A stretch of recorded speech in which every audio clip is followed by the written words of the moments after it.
नमस्कार, मी पंजाब नगर जिल्ह्यात बऱ्याच ठिकाणी आज पावसाला सुरुवात झालेली दिसत. मात्र 1, 2, 3 ला मग संपूर्ण भागामध्ये तुमच्या नगर जिल्हा, धाराशिव जिल्हा, बीड जिल्हा, लातूर जिल्हा या भागात पाऊस पडलेला दिसत. पुणे या 4 जिल्ह्यातल्या या शेतकऱ्यांनी अंदाज दिला.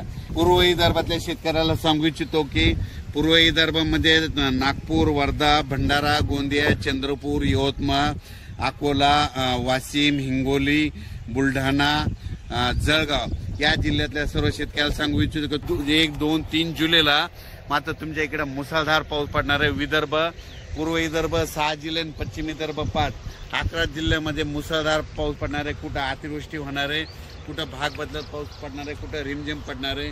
पण सांगायचं झालं तर यवतमाळ जिल्ह्यामध्ये खूप जोरात पाऊस पडणार आहे.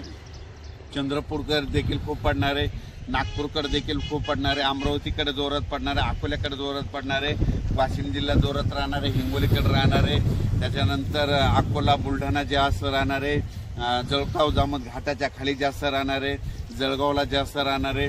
तिकडे पाऊस पडत असल्यामुळे त्याच्यामुळे जालन्याला देखील पाऊस पडणार आहे, संभाजीनगरला देखील पडणार आहे. म्हणजे सांगायचं झालं तर पूर्व आणि पश्चिम विदर्भ 11 जिल्ह्यामध्ये चांगला पाऊस पडणार आहे. म्हणून हे विदर्भ पश्चिम विदर्भातल्या शेतकऱ्यांनी हा अंदाज लक्षात घ्या.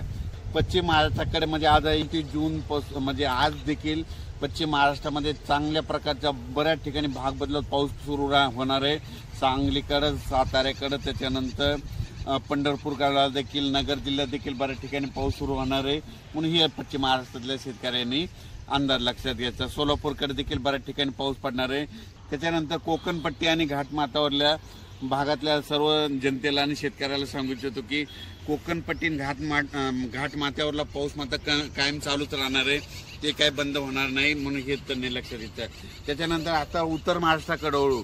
उत्तर महाराष्ट्राकडे सांगायचं झालं तर नाशिक जिल्ह्याकडे जोरदार पाऊस सुरू राहणार आहे, त्यांचा पाऊस काही बंद होणार नाही. म्हणून हा अंदाज त्यांनी लक्षात घ्यायचा. धुळे, नंदुरबार, जळगाव या 40गाव, पारोळा या ठिकाणी देखील ह्यामध्ये 3 जुलैपर्यंत जोराचा पाऊस राहणार आहे. म्हणून हे अंदाज लक्षात घ्यायचा. गुजरात, मध्य प्रदेश आणि राजस्थानकडे पाऊस पडत असल्यामुळं त्याचा असर आपल्या महाराष्ट्रावर उभी होणार आहे. म्हणून हे त्यांनी लक्षात घ्यायचं. पण राज्यात याच्यानंतर तुम्हाला सांगू इच्छितो की 5 जुलै, 6 जुलै आणि 7 जुलै दरम्यान परत राज्यामध्ये पाऊस भाग बदलत येणार आहे. म्हणून हे लक्षात घ्यायचं. त्याच्यानंतर 10 जुलै ते 15 मध्ये देखील राज्यात पाऊस असणार आहे. म्हणजे सांगायचं झालं तर राज्यात असा एकदम 1 महिन्याचा, 15 दिवसाचा, 20 दिवसाचा खंड पडणार नाही. पाऊस येतच राहणार. आज ह्या भागात राहिला तो दुसऱ्या भागात राहील, पण राज्यात पाऊस कंटिन्यू चालूच राहणार आहे. अचानक वातावरणात बदल झाला तर लगेच एक मेसेज दिला जाईल. धन्यवाद.